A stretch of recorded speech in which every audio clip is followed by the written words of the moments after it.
Hello friends, welcome to learn computer academy. DOM related যে video series আমরা start করেছি, সেই ভিডিও সিরিজে আরও একটা ভিডিওতে আপনাদের স্বাগত জানাচ্ছি। গত ভিডিও পর্যন্ত আমরা বেসিক লেভেলে একটা জিনিস দেখেছিলাম। তো কিভাবে এলিমেন্টকে আ মানে এনালাইসিস করতে হয়, কিভাবে এলিমেন্টকে খুঁজে পেতে হয়, কোন এলিমেন্টকে আমরা কিভাবে খুঁজে পেতে পারি ডকুমেন্ট থেকে। তো সেই বিষয়গুলো আলোচনা করেছিলাম।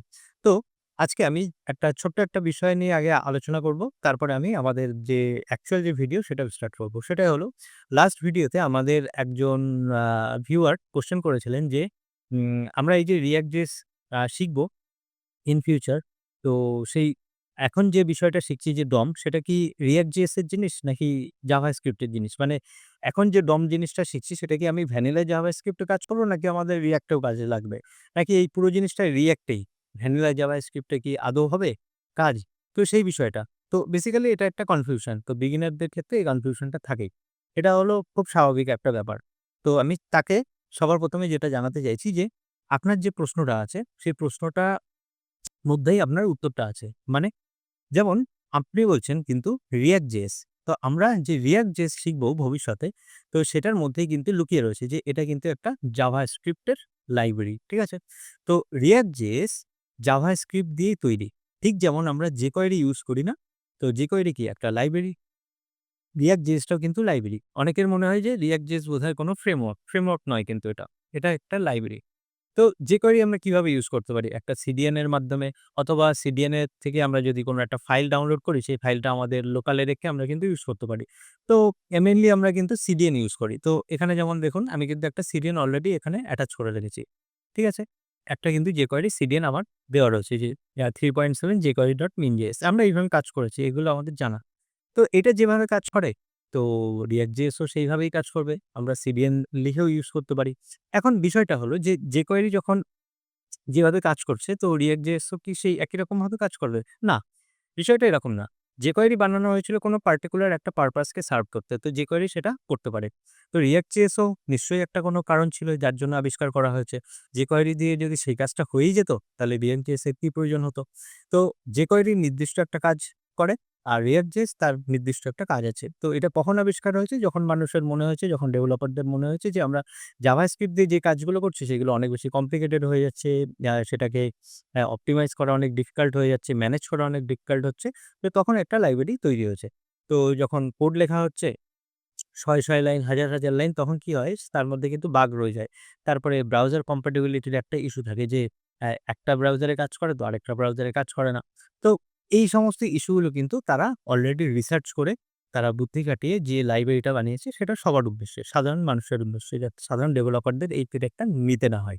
তো ঠিক একই কারণে যে কোনো একটা প্রবলেম ছিল, সেই প্রবলেমের হাত থেকে বাঁচার জন্য Facebook টিম কিন্তু React.js লাইব্রেরিটা বানিয়েছে, তো তাদের Facebook এ ইমপ্লিমেন্ট করার জন্য। তারপরে যখন এটা সফল হয়েছে, তো তখন সাধারণ ডেভেলপারদের জন্য বা সবার জন্য এটাকে উন্মুক্ত করা হয়েছে।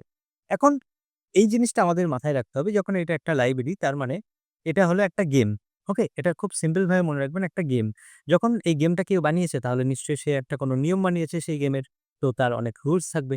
তো আমরা যখন সেই গেমটা খেলবো, তাদের গেমটা খেলবো, তাহলে কিন্তু আমাদের তাদের নিয়মগুলো মেনেই চলতে হবে। তারা যেভাবে যা সেটআপ করেছে সেই অনুযায়ী আমাদের কিন্তু মেনে চলতে হবে। কিন্তু এটা মনে রাখতে হবে যে সেই নিয়মটা যখন আমরা মানছি, সেই নিয়মটা মেনে, তাদের গেমের নিয়ম মানছি ঠিকই, কিন্তু তাদের গেমটাই কিন্তু বানানো জাভাস্ক্রিপ্ট দিয়ে। এখানে যে গেমটার কথা বলছি, মানে আমি একটা জেনেরিক ওয়েতে বলছি, যে একটা জেনারেল পারপাস এ, যে আমি যদি এখন ক্রিকেট খেলি, তো আমি নিশ্চয়ই ফুটবলের নিয়মে ক্রিকেট খেলতে পারব না, তাই না? তো আমাকে তো ক্রিকেটের নিয়ম মেনেই চলতে হবে, তাই না? তো আবার যদি আমি আ মা ফুটবল খেলতে যাই, তখন কিন্তু ক্রিকেটের নিয়ম আমি ওখানে এপ্লাই করতে পারব না। এখন জাভাস্ক্রিপ্ট আমি যখন ইউজ করছি, তখন যেমন ভ্যানিলা জাভাস্ক্রিপ্ট, মানে বেসিক, মানে কোড যে জাভাস্ক্রিপ্ট, সেটার যা নিয়ম আছে সেই নিয়ম মানতে হবে। আমি যখন jQuery ইউজ করব, তখন jQuery যে নিয়মে বানানো আছে, যে ফাংশন দেওয়া আছে, যা প্রপার্টি বা আদার্স যে সমস্ত প্রসেস, সেগুলো মেনে চলতে হবে। তো React এর ক্ষেত্রেও তাই। তো আমরা যখন React শিখব, তখন তার নিয়ম শিখে নেব, তখন তার রুলস শিখে নেব। এখন যখন আমরা jQuery ইউজ করছি, তো তখন তার নিয়ম আছে। তো সেই নিয়মটা কি? দেখুন, এই হেডিংটাকে, এই যে H1 টাকে আমি যদি ক্লিক করে হাইড করতে চাই, এটা তো HTML সম্ভব না, CSS দিয়েও সম্ভব না। কিন্তু জাভাস্ক্রিপ্ট দিয়ে পসিবল। কিন্তু জাভাস্ক্রিপ্ট দিয়ে যদি করি, তাহলে আমাকে এক্ষেত্রে কিন্তু একটু বেশি লাইন লিখতে হবে। তো তখন আমি যদি jQuery ছোট্ট একটা লাইব্রেরি, এটাকে ইউজ করি, তো সেক্ষেত্রে কাজটা আমার অনেক সুবিধাজনক হবে আর খুব সহজ হবে। তো সেটা কেমন?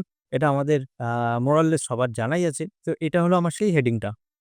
আমি একটু জুমটা কমাচ্ছি, তাহলে আপনারা দেখতে পাবেন যে এখানে যে হেডিংটা আমি বানিয়ে রেখেছি, এই যে H1 তার নাম দিচ্ছি আমি একটা হেডিং। তো এখন এটাকে আমরা সিম্পলি কি করব? ডলার, তারপরে এর ভিতরে লিখব হেডিং আর এটা আইডি, সেজন্য এটা আমার কিন্তু এখানে প্লেস করতে হবে। তারপরে হলো অন, এরপরে হলো ক্লিক, তারপরে কমা দিয়ে আমরা এখানে একটা ফাংশন লিখব। এই যে ফাংশনটা আমরা লিখছি, এই ফাংশনের ভিতরে গিয়ে আমরা এখন লিখতে পারি যে আমি যে হেডিং এর উপরে যে হেডিং এর উপরে ক্লিক করছি, এটা বোঝার সুবিধার জন্য বলছি। যে হেডিং এর উপরে আমরা ক্লিক করছি, সেই ক্লিক করার পরে একটা ঘটনা ঘটবে, একটা কাজ হবে। সেই কাজটা কি? এই ফাংশনের মধ্যে সেটা লিখব। এই কাজটা হলো যে আমি যে হেডিং এর উপরে ক্লিক করলাম বা যে H1 এর উপরে ক্লিক করলাম সেটাই, মানে হলো দিস, সেটাকেই আমি হাইড করতে চাইছি, হাইড। আর হাইটটা হবে একটু স্মুথলি ১ সেকেন্ড সময় নিয়ে। এবার দেখুন আমি যদি এখানে ক্লিক করি, তাহলে এই হেডিংটা সুন্দরভাবে হাইড হয়ে গেল। তো এর মধ্যে যে জিনিসগুলো আছে, এটা কিন্তু জাভাস্ক্রিপ্টের জিনিস না। আমরা মানে আপাত দৃষ্টি থেকে যদি দেখি বা এরকম কোড লেখা শুরু করে দিই ডলার সিম্বল দিয়ে, ১ম এই কিন্তু এখানে এরর চলে আসবে। ঠিক আছে?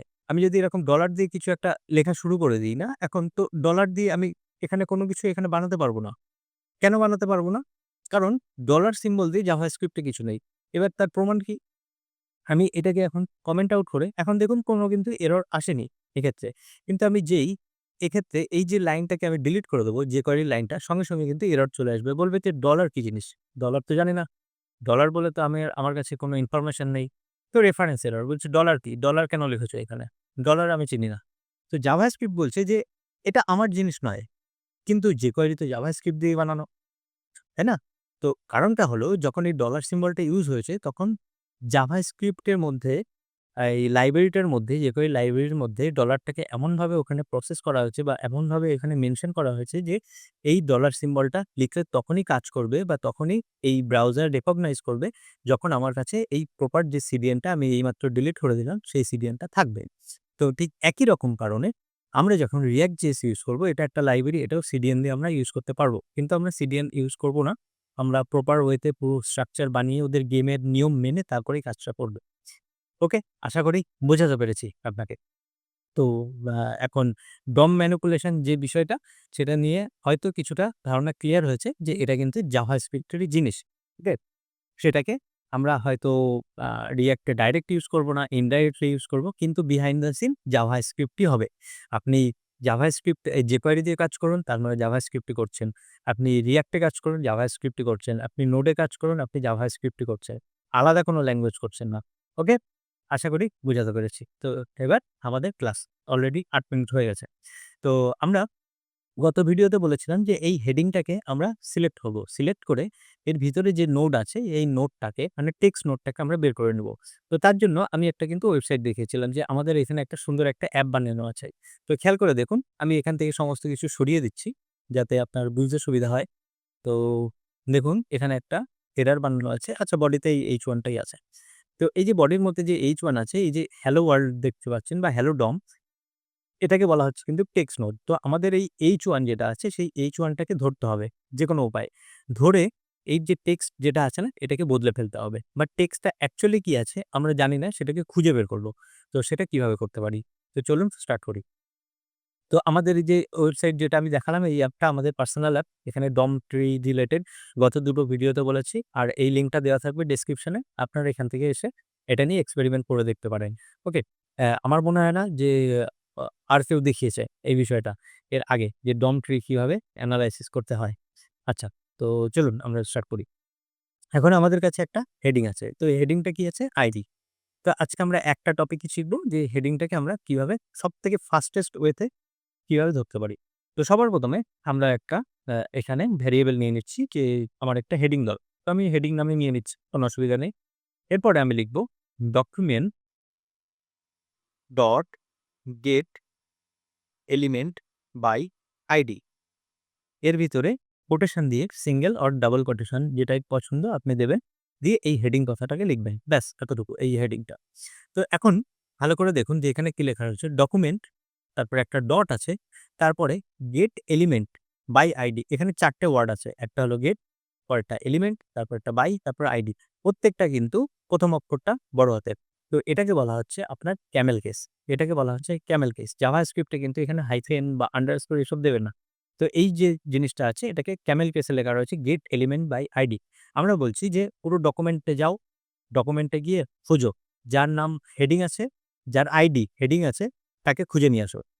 তো এখানে একটাই আছে আমার আইডি। আর আমরা জানি যে একটাই ইউজ করতে পারি আমরা আইডি। তো এটা সবথেকে মানে এটা হলো ফাস্টেস্ট ওয়ে যেকোনো এলিমেন্টকে গ্র্যাব করার জন্য, ধরার জন্য। ওকে? তো আমরা এখানে কি লিখেছি? Document dot get element by ID heading ব্যাস, আর কিছু না। এটাকে এনে আমরা এই হেডিং এর মধ্যে রেখে দিয়েছি। এবার আমরা যদি এখানে এসে লিখি console ডট লগ, তারপরে যদি এসে দেখি যে হেডিং, তাহলে এখানে এসে কি দেখতে পাবো? দেখুন এই হেডিংটা চলে এসছে। অ্যাজ ইট ইজ আমরা যা লিখেছিলাম সেটার স্ট্রাকচারটা পুরো কিন্তু স্কেলিটনটা বেরিয়ে পড়েছে এখানে। দেখছেন? এইবার এই হেডিংটাকে আমরা লগ না লিখে আমরা যদি PIR লিখি তাহলে এর ভিতরে আরো বেশি ইনফরমেশন দেখতে পাবো আমরা। ওকে? তো একটু ওপেন করে দেখি। তো দেখুন এর মধ্যে কত ইনফরমেশন আছে। আমরা শুধু সিম্পল H1 লিখি কিন্তু বিহাইন্ড দ্য সিন ব্রাউজারকে কত কিছু খেয়াল রাখতে হচ্ছে। বুঝতে পারছেন? এটাই কিন্তু সেই ডম। ওকে? তো এখন এটা হলো রিয়েল ডম। তো প্রত্যেকটা ইনফরমেশন কত সুন্দরভাবে এখানে স্ট্রাকচার করা আছে। তো আমি যে জিনিসটা এখন দেখাতে চাইছি সেটা দেখুন। এখানে দেখুন আমাদের আছে ইনার HTML দেখছেন? ইনার HTML তারপর কি আছে? Inner HTML equals to colon দিয়ে হ্যালো ওয়ার্ল্ড। এটা কিন্তু একটা অবজেক্ট, তাই না? তো অবজেক্টের এটা কিন্তু প্রপার্টি আর এটা হলো ভ্যালু। তারপরে আছে ইনার টেক্সট সেটা হলো হ্যালো ওয়ার্ল্ড। আমি যদি আরেকটু নিচে আসি তাহলে এখানে এসে দেখবেন যে আরো ইন্টারেস্টিং কিছু প্রপার্টি আছে যেটা আজকের ভিডিওতে আমাদের ইম্পোর্টেন্ট। সবকটাই কম বেশি ইম্পোর্টেন্ট। তো এখানে দেখুন আউটার HTML আছে। সেটা কি? এই যে পুরো যে HTML টা সেটা আউটার HTML। আচ্ছা, আর আউটার টেক্সট কি আছে? সেই সেম জিনিস ইনার HTML এর মতোই বা টেক্সট কনটেন্ট এর মতোই হ্যালো। আচ্ছা, টেক্সট কনটেন্ট কোথায় আছে? এখানে দেখবেন টেক্সট কনটেন্ট এর নাম হ্যালো ওয়ার্ল্ড। তো সবথেকে এফিশিয়েন্ট ওয়ে হলো এটা টেক্সট কনটেন্ট। আমরা যদি এখন কপি করে এখানে যদি এসে লিখে দিই ডট টেক্সট কনটেন্ট, আমরা এখানে লিখে দিলাম হেডিং ডট টেক্সট কনটেন্ট, তাহলে দেখুন এই হ্যালো ওয়ার্ল্ডটা দেখা চলে এসছে। তো আমরা এটাও করতে পারি। এছাড়া আর কি করতে পারি?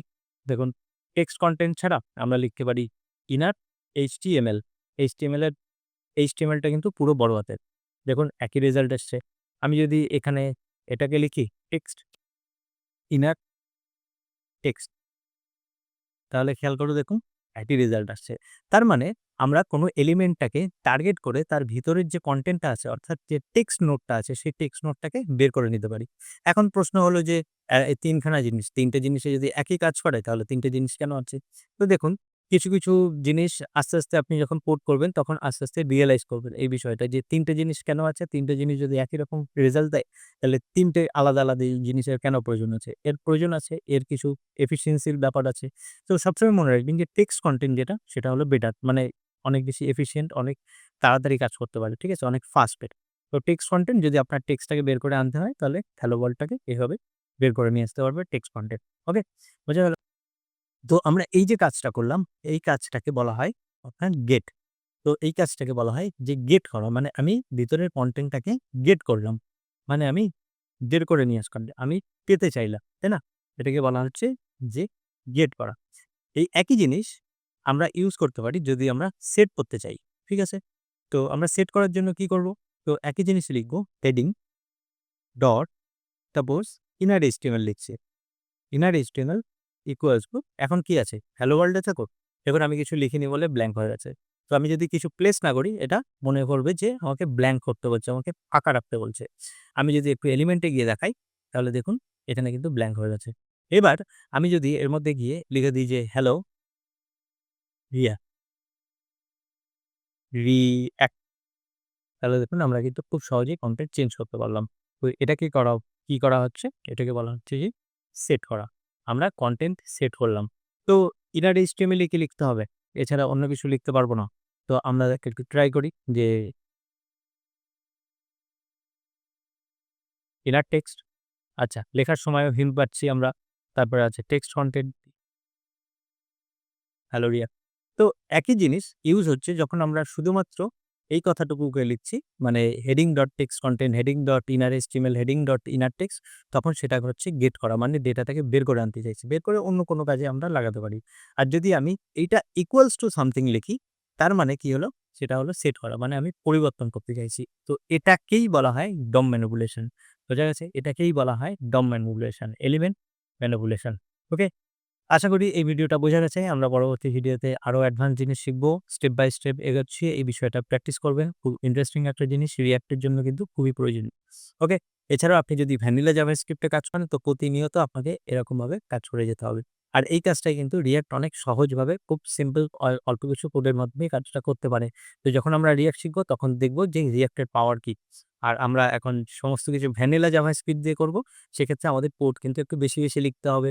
বেশি লজিক আমাদের থেকে ইমপ্লিমেন্ট করতে হবে। বেশি পরিমাণ বাগ আমাদের নিজেদেরকে হ্যান্ডেল করতে হবে। তো ঠিক আছে, আমরা যখন এই কাজটা শিখে যাব, তো React এ গিয়ে যখন আমাদের কাজের লেভেলটা একটু কমে আসবে, মানে এত কিছু হেডেক নিতে হবে না, তখন নতুন জিনিসগুলো শিখব React এর। ওকে? আজকের ভিডিও এতটুকু রাখছি। আমাদের পরবর্তী ভিডিওতে আবার দেখা হবে। ধন্যবাদ।